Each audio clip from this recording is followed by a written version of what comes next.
G'day everyone, I'm the Red Scar, this is Red Scar Gaming. Today's my summary of my Rakdos aggro deck that ultimately got, three wins, four wins, three losses. Did alright, I'm pretty happy with it, though it was more or less, I suppose like every other deck, every other aggro deck rather, it was a bit sort of either win or lose. There wasn't really a close game, except maybe game 7. It was a bit close. But in that particular case, my opponent just did better. Nothing wrong with that. But as per the normal summaries, I'll just go through everything and sort of discuss what I could have done. Case of the Gorgon's Kiss. I can definitely see why I drafted it, but I just didn't get any use out of it as much as I'd hoped. For the 1 mana, destroy up to 1 token creature that was dealt damage this turn, there's certainly the situation where it can be good. In this particular case, I just didn't get to use it. I'm hoping that's not because it's such a bad card, never draft it sort of thing. I just hope that I just didn't draw it when I needed it, or I just didn't need it when I drew it. So, Snarling Gorehound, I got some pretty good use out of, particularly game 1 actually. I got his, whenever another creature ETBs, you get his trigger. I got a lot of use out of that game 1. Not so much the rest of them actually, but it was still useful when it was useful. And the 1/1 Menace is always fun. In fact, I'm doing my next video will be a discussion about the Menace mechanic, but yeah, we'll get to that a bit later. Felonious Rage. I didn't get as much use out of it as I think I wanted. I'm happy with it, and at least before I go through all the other cards that I drafted, I'm happy that I got it, though maybe in this particular case I just didn't get the use out of it that I really wanted. Frantic Scapegoat is good. Once again, he's a case of 1/1 Menace. The fact that he has haste is also good, but I don't think he really won me any games. He didn't stop me from winning any games, I suppose. Maybe, I think it was game 3, 2, that I really needed a chump blocker, and he just didn't have the ability to block at the time. But yeah, that's probably the only exception. Though he's a 1 mana card, so he's not going to win by himself anyway. Repeat Offender. It wasn't until just then that I realised that I drafted 2 of them. I, for whatever reason, thought I only drafted 1 and just drew it a fair few too many times. Though, yeah, I probably mentioned sometime in the draft that because most of this deck is pretty low to the ground, there's going to be the times that I just need something to spend 3 mana on, and Repeat Offender is definitely the sort of card you want to be doing that with. In this particular case, it was game 4, if I'm not making that up, that I did get to put a fair few 1/1 counters on him actually, and it didn't win the game by itself, but it did well. Unscrupulous Agent. I know that when I drafted it, I was sort of thinking, if I remember correctly, I drafted it pretty early actually, that it's not going to win me the game by itself. It's a chump blocker that has an ETB ability. There's probably a few situations though. I'm thinking game 3, 4, and 7 off the top of my head, 6 rather, that he probably performed particularly well. I might just be good luck or something, but I certainly used him occasionally. Demand Answers. I didn't have much ability to create artifacts, which is probably the drawback in this particular deck of this card. Though there's plenty of situations with the Power of Hindsight that discard a card would have been particularly useful, because there was a few times actually that I had too many lands out, once again with the Power of Hindsight, so maybe I could have discarded a land to draw 2 cards a bit more often. I didn't get to use it as much as I probably hoped, but I mean, it's still a good card. Galvanize, I think I only used it, was it once? Which I suppose is just sort of bad luck as far as my ability to use it. I'm quite happy with how it worked. I'm pretty sure it was game 5 or 6, might have been both, that I essentially used that to remove all my opponent's creatures, and because I'm playing aggro, it was sort of like gather what speed you've got sort of thing, which is good. I know that the whole if you've drawn 2 or more cards this turn bit really helps it, but I mean even just for lightning strike is fine by me. So yeah, I'm happy with that. Dog Walker, I got a fair bit of use out of.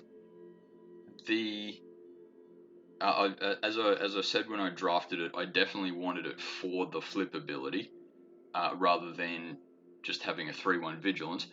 Uh, the the vigilance bit, if I remember correctly, didn't actually help particularly much because he was on the attack most of the time anyway, and I think the few times that he did die, it was ultimately to one of my opponents blocking anyway. So in this particular case, vigilance wasn't particularly useful. It's never not useful, but the dog tokens in game 2 or 3, probably both. I remember were particularly useful. I got to go really wide a few times because of Dog Walker. So yeah, that really helped. And I stand by what I said in, I think it was game 2 or 3, that they really need to make a less cute dog token because it's not supposed to be that sort of thing. Murder is definitely a card I wanted. It's that little sort of element of control that I may have needed, particularly if there was something that my opponent played that was defensive. I'm just thinking off the top of my head, if they'd played say a 1/3 even defender or something like that, it would have absolutely like slowed me down 4 turns or something like that. So yeah, Murder is definitely the card I'd go with. I know it's not seeing as much play as it has in the past, but I'm still happy with it. So yeah, that's fine. Gearbane Orangutan. Once again, I didn't get much use out of it, and it certainly wouldn't have done particularly well without the sacrifice an artifact bit. But the few times I did use it, I did get to destroy target artifact. It was mainly the reach that I got to use it for in this particular sense.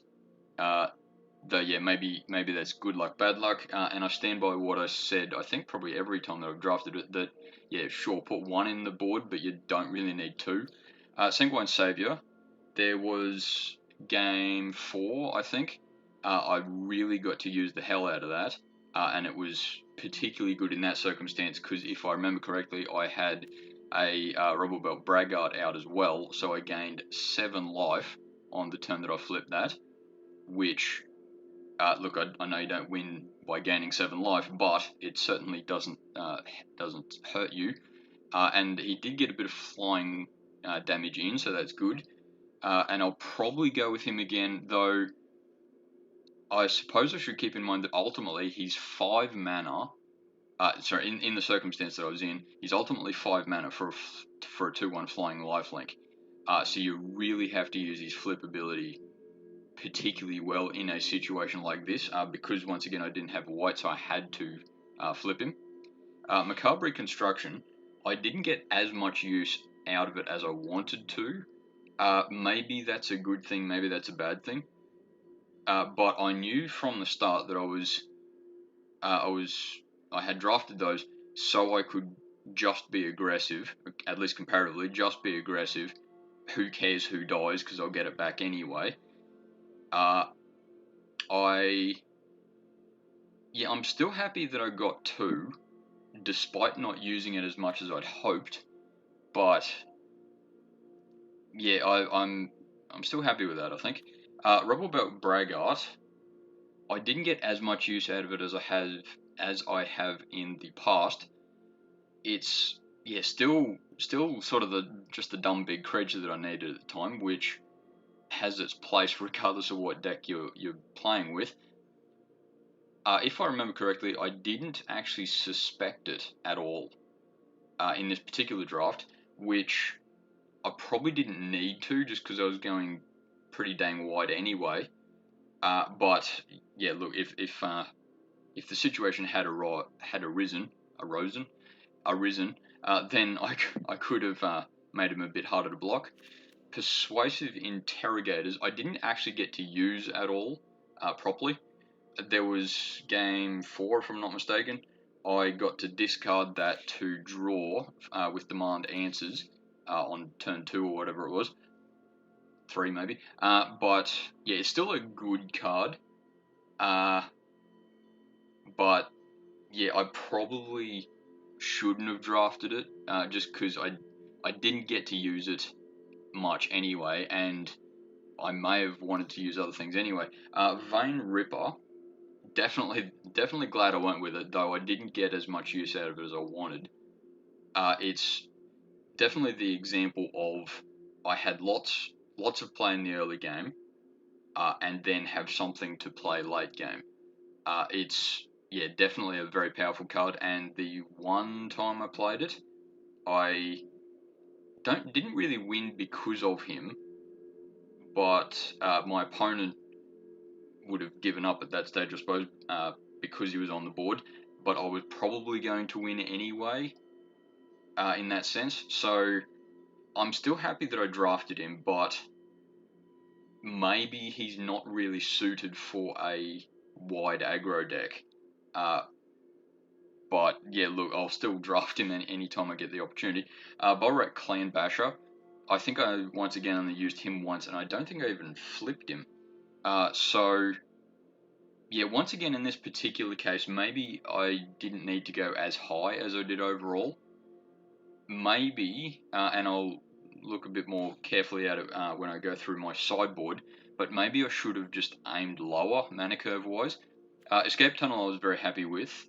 I'm pretty happy with any of those search lands at the moment, though I did toss up the idea when I was drafting that I should have dropped one of my basic lands, so it would have had 16 lands in there, simply because I could have played most of everything there, and there was a few games that I ended there with 7 or 8 lands that I just didn't need. Call it bad luck if you will, but it might have been bad management. You formulate your own opinion on that.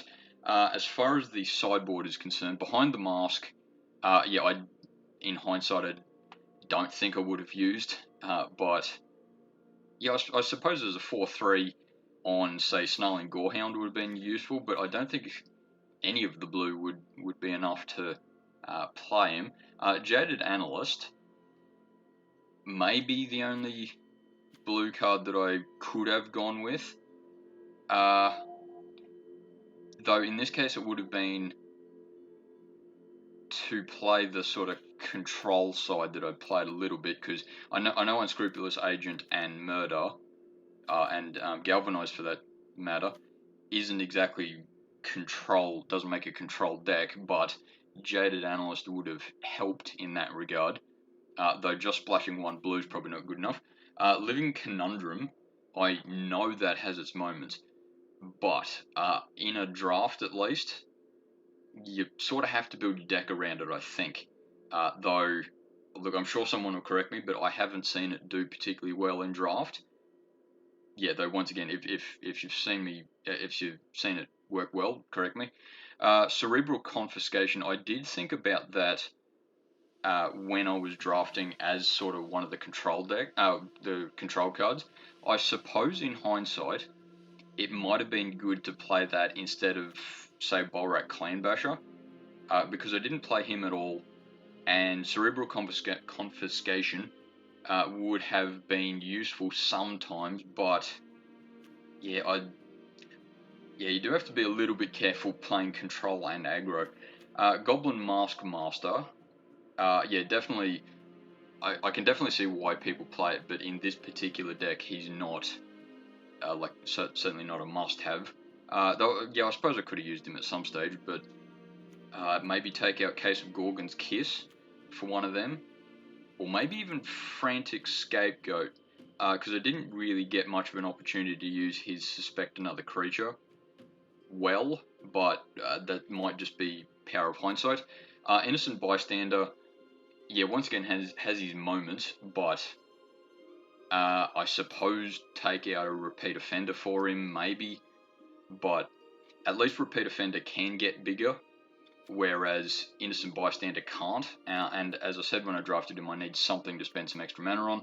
Crime Novelist, yeah, look, he works really well in a deck where you can have lots of sack artifact, but I just didn't have it in this deck. Pick Your Poison is just a generally useful card anyway, but I'm not splashing green for it or Vitu the Inspector, especially in an aggro deck. Insidious Roots for draft I think is just all but pointless anyway, so I'm glad I didn't go with that. Lumbering Laundry, when I was drafting, I did think about that, and I suppose I could have gone with that instead of, say, Persuasive Interrogators. Though, I suppose that's only with the hindsight of not having played Interrogators much, but I suppose that would have been... I would have had as many opportunities to play Lumbering Laundry as I did Persuasive Interrogators, so would have had a similar result. And Magnetic Snuffler is good, but I, once again, probably needed more artifacts to play it. So ultimately, I'm pretty happy with how that draft went, though maybe some more draw, more sacrifice, something like that.